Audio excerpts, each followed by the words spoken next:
Hey everyone, my name is Andrew Langfield, and in today's video we're going to be taking a look at 3 basic requirements when you're trying to create a cinematic image. We're going to be focusing today just on lighting, what kind of light and where to place it. So 3 basic requirements when you're using light to create a cinematic image. I think it's very important that we start realizing that what happens in front of the lens or in front of the camera is so important, almost more important than what happens after we record the footage. You can have an incredible set design and incredible lighting and then shoot it with an iPhone and you're gonna get something that looks okay, versus having a bad situation shooting with a good camera, you're not gonna have something that looks good. So it's important to know what looks good so we can set up the shot and capture it the best way that we can. So let's go ahead and get started. The first one is the quality of light. It's extremely important that we understand the quality of light. Is it going to be soft light or is it going to be hard light? Now, if you don't already know the answer to that, I would say start with soft light. Soft light is very easy to use and it looks great on people. Right now I'm using a softer source that you can see here, and it rolls from my left to the right, and it's just a nice looking soft light, usually called a softbox, which is what I have here on my left side.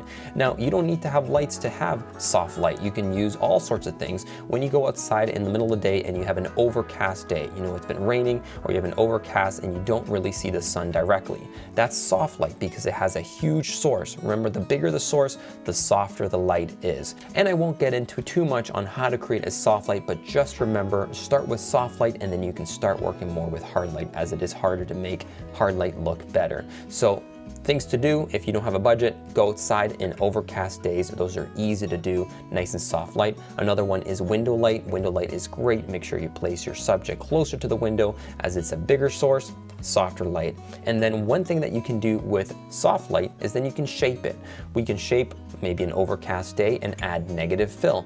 If you go ahead and Google and search negative fill and how to use negative fill, you'll realize that it's very easy to do. You can use all sorts of DIY things, such as a black foam board, just a black cloth. Anything that you put black close to your subject here is going to add negative fill. It's going to remove some of the light, because when it's an overcast day or when it's too soft and everything's just spilling everywhere, then you need to be able to shape the light on your face. As you can see here, there's a little bit of darkness here, not so much over here. There's shape and there's volume, so you can actually add some volume. This is what leads to my second tip when creating a cinematic image, and this is to always be shooting on the shadow side. This is also called upstage lighting or far side key, but basically what you need to be worrying about is to put the camera on the shadow side of your subject. Always be focusing on where that line is drawn in the middle, where the light is, and be shooting on the shadow side. This automatically adds a 3-dimensional look to your image. It adds some contrast, it adds interesting characters, and it doesn't make it look just flat. You'll notice that as soon as you shoot on the near side key or on this side of the face, the one that's lit, it just gets boring, it gets flattened out.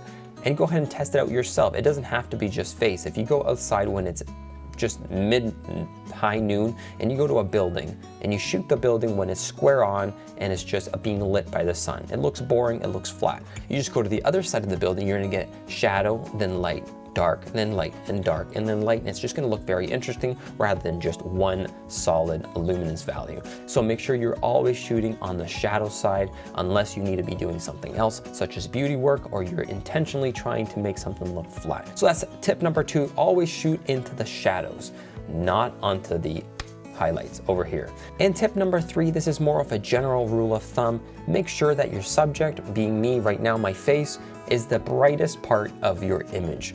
Generally, when we're speaking here, you want your face to be the brightest part because it's going to drag all the attention straight to your face. If the background, maybe I had a big white window behind me and it was brighter than my face, then would be drawing the attention, it would look off, it would look backwards. Unless you're doing something like a silhouette or you have practicals on the back, obviously those little practical lights are going to be a little bit brighter than my face, and you can check this very easily if you just go onto DaVinci Resolve scopes and you guys can see where your image is. Make sure that your face, you're going to see that if it's lit properly, your face is going to be the highest part or the brightest part in your area, as it should be. So start with the key light and then go ahead and work around adding other lights. So to recap, tip number 1, make sure you are focusing on the quality of light. Start with soft light and start working from there. Soft light will be basically what you want to be shooting most of everything you shoot, especially when you're working on faces. Tip number 2, start by shooting on the shadow side. It's just going to look so much better. Go ahead and make yourself the little effort when you're watching a movie next time. Go ahead and see what side the camera's on. You're going to notice that 98% of the shots are going to be shot from the shadow side and not from the highlight side. Tip number 3, make sure your face or your subject is the brightest part of the area so that the focus is drawn straight to your subject and the person that you're trying to bring the attention to. Remember that whenever you're looking at something, there should be a purpose to why the viewer is looking at that specific thing. So if it's distracting or maybe it's too bright, then you know you've done something wrong in the lighting. So those are my 3 tips. I hope those were help to you. If you enjoyed that video, go ahead and give it a like, subscribe to the channel if you aren't already, and I'll see you guys in next week's video.